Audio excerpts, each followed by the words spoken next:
maalin hore wax igu dhacaan iga daba geen rabay muqdisho jooga hadda aan soo meeshan number 4 waxa u jeeday askari oo ku fadhiya gaariyaasha askarta maaragtay oo gadaal ka banaan soo lugihiisa la laadeen soo ilaayo maaragtay hoos ilaayo maxaa la dhahay xabadkiisa dhan waxa ku xiran xabada safan oo badan soo indhaha waxa iga dhaceen xabadkiisa xabada ka buuxana like oo maskiin askarigan sidoo u socda waxa soo xabada kala laadaan soo kor hal mar ku fiino kor hal mar u fiirshay nin dheer aha soo indhaha marka iga dhaceen literally weligay wax ka qorxan ma arkin nin dheer oo madow oo san dheer oo like literally qalkiisa saan u taagna wallahi maaniga misanigu qurux badan and so hadana waa ku cishte ina fiirsho marlaada literally oh istag I was like so marka fiirshay honestly weligay wax ka qorxan ma arkin waa aamin waay marka so askari qurux badan saasi Soomaali dhac wareegay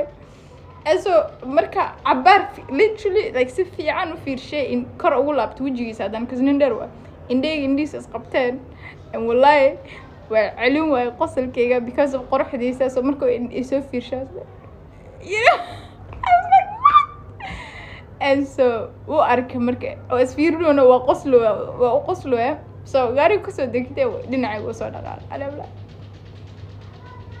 literally what's my god anyway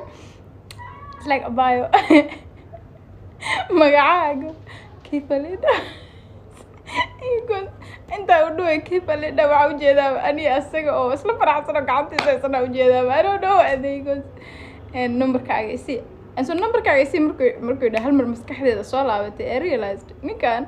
waa nin qurux badan xabad iyo buuna wataa so that means ma la dhihi karo qurux iyo xabad buu wataa that is hanjabid horta first of all I don't like dadka qoryaha wata ma bajecliba ba qoryaha markii laga soo tago quruxna uu ku darsaday so I was like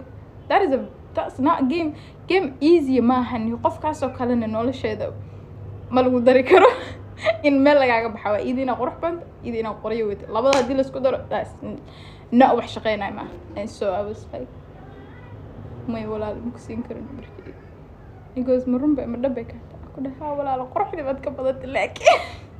because I had to know sheeg inuu qurux badna inuu qosleysay ma dhabe ka taasay walaal dhabe ga taa ma ku siin karin markii and so qoslo iska that was it